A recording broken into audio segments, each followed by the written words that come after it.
So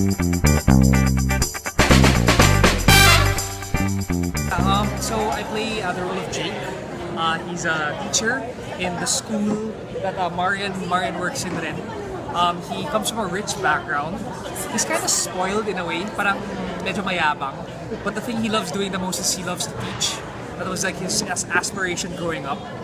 Because as medyo parang he feels as pompous as he is sometimes, he really loves connecting with parang human beings, and he loves guiding, nurturing young people. So may redeeming quality naman siya.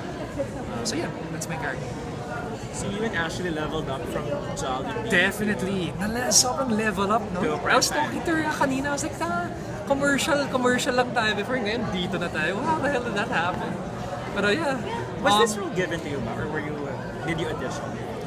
Well, this was pretty much given. I've been very lucky in that way. Kasi after the commercial, I was contacted by the Artist Center, and they wanted to work with me. After the commercial? Yeah, very shortly after it. And since Ashley was already signed with GNA, they really wanted me to work with her again. Oh, why would I wouldn't decline naman. So I said yes. And ito, kasi they got her first, and because she was here, they pretty much put me in it there. So far naman, masaya. But this is your first TV series. My very first. It's pretty wild, but it's my very first time. How's the experience naman shooting so far? Most of the time it's very busy.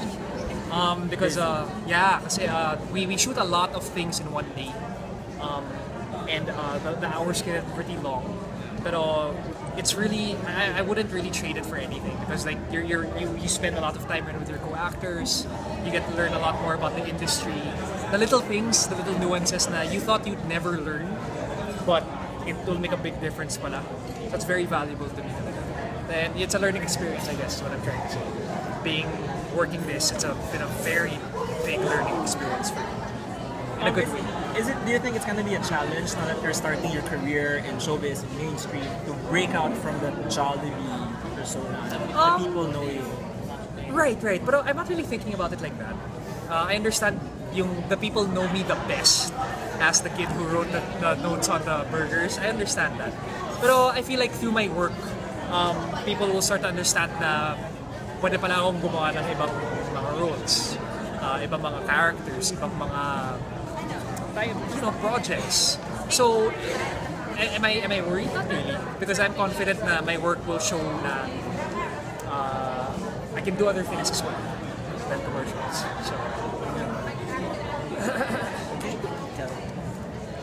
well, do you get starstruck with, of course, the actors that you... Yeah. No, initially like I remember my first scene with Miss Marian, who's very lovely. She's very kind.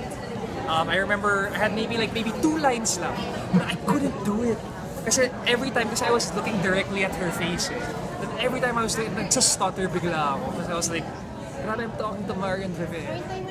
But after the starstruck went out, I got to know them, and they're the cast, they're very, very kind people. And I'm glad to say na we're very tight-knit. I don't know if you heard us ingay namin dun eh. But yeah, it's very fun to work with all of them. So it's a fun experience so far. What particular jobs did you have previously, aside from, of course, a lot, man. A lot. Siguro, if we're talking about like every job, but my first job I worked in a Chinese restaurant because I used to live in the States. Then I was a receptionist for a fitness store. And then I was like yung parang guard sa my gym. Then I was a janitor for a while, cleaning toilets. Also in the US. But I had to do it because this was from high school pa. And mostly I worked odd jobs to pay for my schooling. But before this, I was writing online for like parang online websites, writing about video games, movies, TV shows. Like I'm a nerd at heart. And yun nga, this kind of just fell kasi of the Jollibee thing. So I've worked a lot of different jobs. So sometimes I look around, I'm like, how did I end up here? Diba? But now you're ready to be tagged as heartthrob. I have to be. You have to be. Well, it's not something na parang I expected, pero I understand that's where it's going. And so when it does come, I'm gonna do my best to be able to do a good job with that. Matthias. Right. Yeah. Yo, see you. Good job today. Yeah, you too. See you around. Okay. Take care. Yeah. Nagtagalog ka naman dito? Okay. Hindi naman kailangan English, Tagalog yun.